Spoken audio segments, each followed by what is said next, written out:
जोहार सागुन सेता सानाम गाते को आमगे आमिज बायरी यूट्यूब चैनल पाटा को सानाम को सागुन दाराम साथे सागुन जोहार गाते को जुदी सारी सारी अब जुदी जहान किछु सक्सेस सेनायत बन खाज बाका जहान किछु सेना सेनायत बन खाज ताले अब परिश्रम और अब चेतारे केटेज पतियो और कंटिन्यूअसली कराव इदी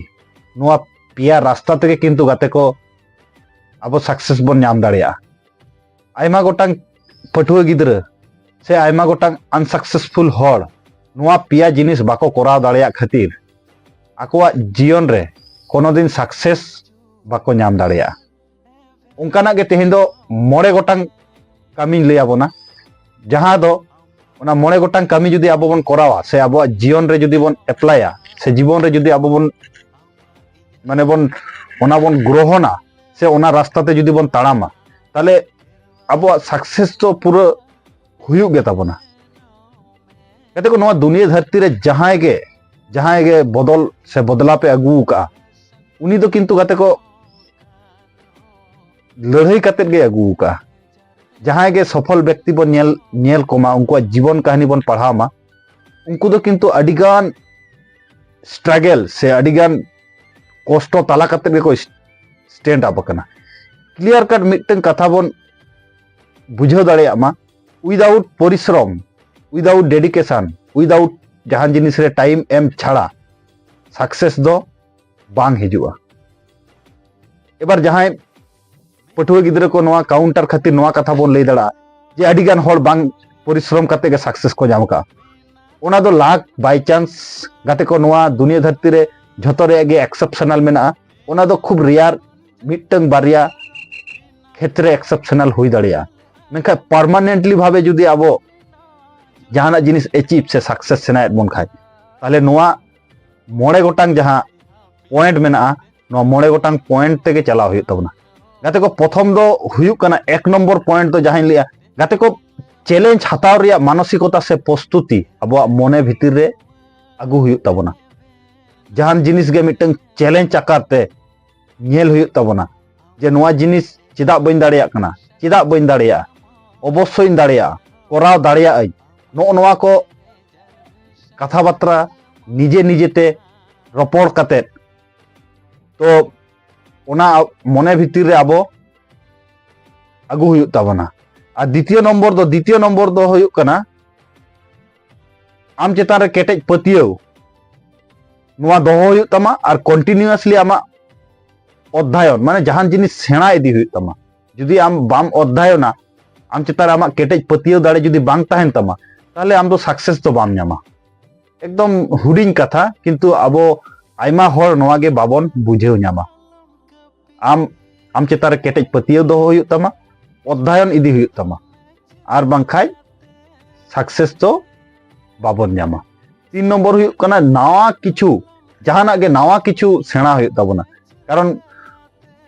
अब सानाम होर के बन बाड़ाया change is the constant law of nature नोआ धरती पुरी रे झतो किछु गे परिवर्तनोआ झतो किछु गे नोआ को दो मिटन अफेक्टिव विषय कना कोनो किछु परमानेंट दो बनुआ नितो जहां आमा मेना ओना एटा होड़ा हुयुआ उनिया आरो एटा होड़ा हुयुआ नोआ दो हिंदू रे धर्म ग्रंथ गीता रेन हो ऑल मेना परिवर्तन गे हुयुक कना जगत रे नियम ताले नोआ परिवर्तन जगत साला आबो अपडेट हुयुक ताबोना मित समय ताहे कना साइकेल नितो मैक्सिमम ओड़ा रेगे गाड़ी हेज अकना किछु दिन परे दो 4 चक्का हिजुआ नो नोका मिटन अपडेट मित समय ताड़ाम काते आबो बोन चला ताहेन गिरा एम नितो दो फोन तेगे व्हाट्सएप फेसबुक माने नोआ जुग साला आबो अपडेट हुयुक ताबोना जुदी जुग साला बाबन अपडेट दाड़ा किंतु आबो दो बैकडेट रेगे बोन ताहेना और जहाना साफल्य नाम करते गेले आबो उनटा साफल्य बाबन नाम दाड़ा और 4 नंबर दो हुयुक कना आमा लक्ष्य निर्धारण में गोल और लक्ष्य विहीन जीवन दो गाते को व्यर्थ जुदी आमा जीवन रिया लक्ष्य गे जुदी आम बाम ठीक दाड़ा चेत अचीव सेनायत मिया ताहले आम दो ओका सेदेम चला ओका हरतेम चला चेत एम चिके इने गे तो बाम बुझाव दाड़ा लक्ष्य ठीक ताबन पे ओना लक्ष्य डाहार ते ताड़ाम इदी ताबन पे निया माड़ाम वीडियो रे मिटन कथा ले लई का जुदी आम बाम उड़ाव दाड़ा ताहले दौड़ में जुदी बाम दौड़ दाड़ा ताड़ाम में जुदी बाम ताड़ाम दाड़ा काड़ा में जुदी बाम काड़ा ताहले जिकी जिकीते होले माड़ांगो में कारण दुनिया धरती एतो फास्ट चेंजो कना ओना साला खाप खावा करते गेले माड़ांग दो गाते खूब मिटंग लाक्तियान जिनिस कना माड़ांगो ताबन पे जान किछु नतुन जिनिस सेणाय ताबन पे और 5 नम्बर दो हुयुक कना नेतिबाचक चिंता भावना जहां चिंताते आबो मने दुर्बलाय जहां गाते आबो मने रापुदा उनको गाते दो क्लियर काट आबो हरमो मने हृदय खय पूरा बात गद काकोपे एक्चुअली जदि सारी सारी सक्सेस नाम सेनाय बना ताहले नेतिबाचक हर साला खय दो डिस्टेंस रे ताहे तबना जदि नोआ मोड़े गोटांग जदि आबो जीवन रे आबो बन बदलबा परिवर्तन बन अगुया ताहले आबो अडी किछु अचीवमेंट ते आबो अडी सहज खय सहज हुई तबना चलो ताहले तेहना वीडियो दो नोडे मुचादो कना नोंकाना मोटिवेशन कहानी साथे दुनिया धरती रिलेटेड किछु फैक्ट मानमी जीवन रे किछु क्वालिटी साथे आबो सांतार कम्युनिटी रेन किछु नेगेटिविटी हर नुकु को जाते को पॉजिटिव हिटुक मा ओना रिया गे हुडिज माछा मिटंग